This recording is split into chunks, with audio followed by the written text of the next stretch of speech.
Psychology of people who are drawn to minimalism. There's a certain kind of person who walks into a nearly empty room, bare walls, a single couch, maybe a plant in the corner, and feels their nervous system settle. Their shoulders drop. Their breathing deepens. Something inside them says, "Finally." And then there's someone else who walks into that same room and feels an ache. It seems cold, impersonal, almost lonely. The difference between those two reactions isn't taste. Psychology.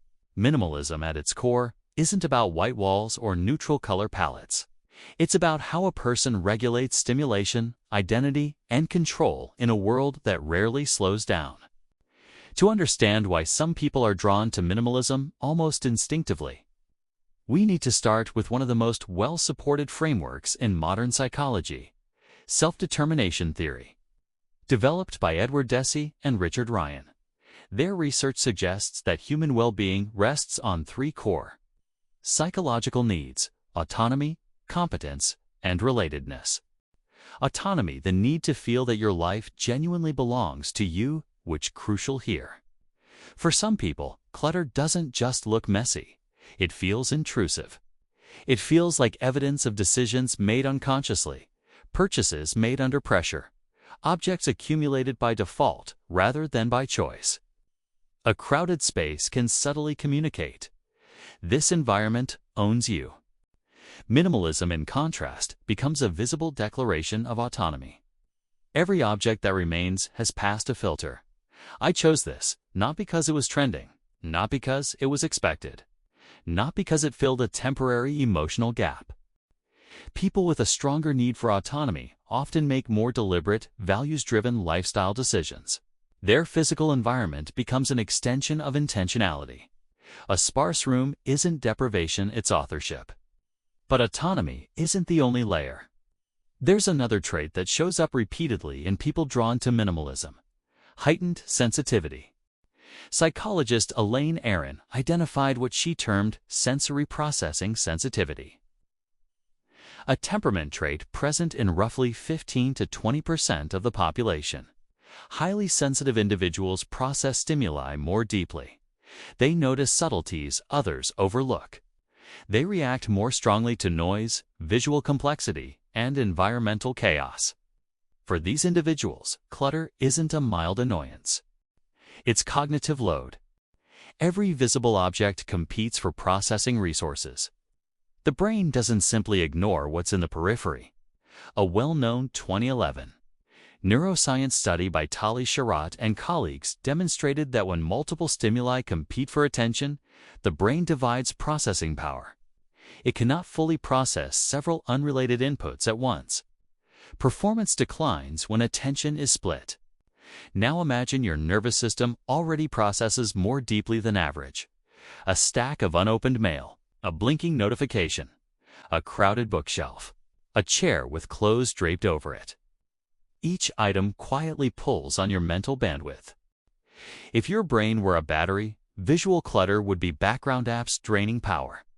You may not consciously attend to each object, but your nervous system registers them.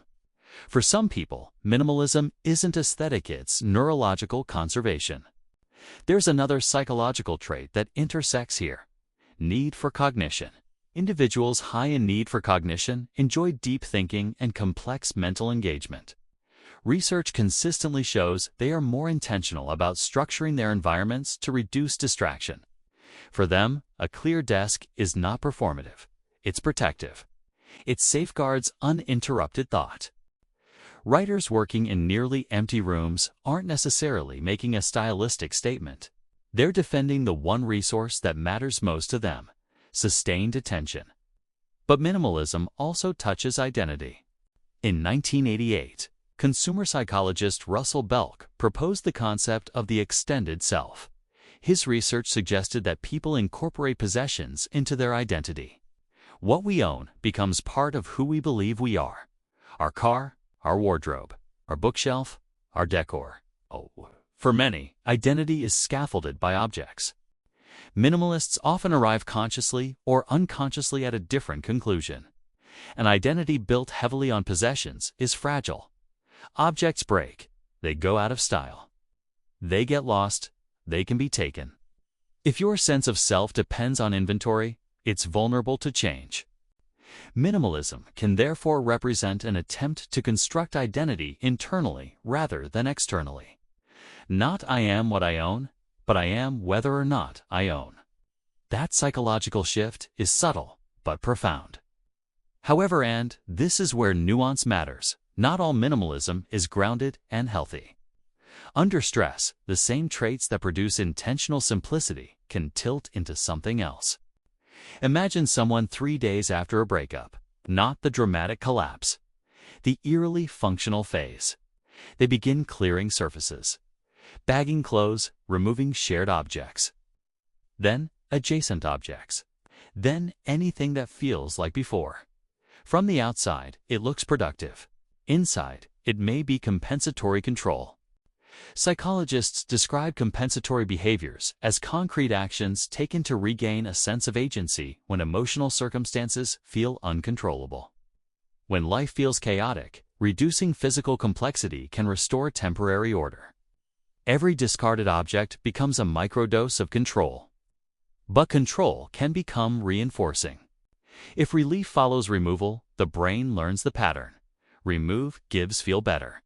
Over time, the threshold for excess lowers. What began as clarity can slide into rigidity. What began as peace can morph into avoidance. The autonomy that once looked grounded can become compulsive. Importantly, the personality traits haven't changed. Sensitivity is still sensitivity. Desire for autonomy is still autonomy. But instead of expressing stability, those traits are now regulating distress. This is why minimalism is psychologically complex. For many, it is a deeply authentic alignment with their nervous system's needs. Lower stimulation, clear visual fields, intentional ownership, reduced cognitive fragmentation.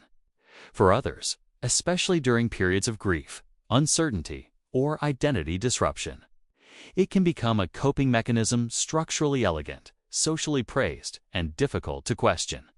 And the world rarely questions it. Minimalism photographs well. It signals discipline. It reads as self-control, which makes it the perfect camouflage for avoidance. The real distinction isn't in how empty a room looks. It's in what happens internally. When you walk into a sparse space, does your body soften or tense? When you remove objects, do you feel spacious or anxious unless you remove more? When your environment is clear, can you sit still or do you immediately look for the next thing to optimize? The nervous system always tells the truth. People drawn to minimalism often process stimulation deeply, value autonomy intensely, protect cognitive bandwidth deliberately, prefer identity rooted internally rather than materially. Those traits are neither superior nor deficient. They are temperamental variations. And under steady conditions, they can produce remarkable clarity, creativity, and self-alignment. Under pressure, they can produce hypercontrol, disguised as peace. Minimalism isn't about owning 30 items or 300. It's about what your nervous system is regulating. Is it creating space for thought, or building distance from something you don't want to feel? The most important question isn't what your Pinterest board suggests. It isn't what the algorithm rewards. It isn't what looks disciplined from the outside. It's this. When you enter your own space, does your body exhale? And if it doesn't, what is it asking for? That answer, not the aesthetic, is where the real psychology lives.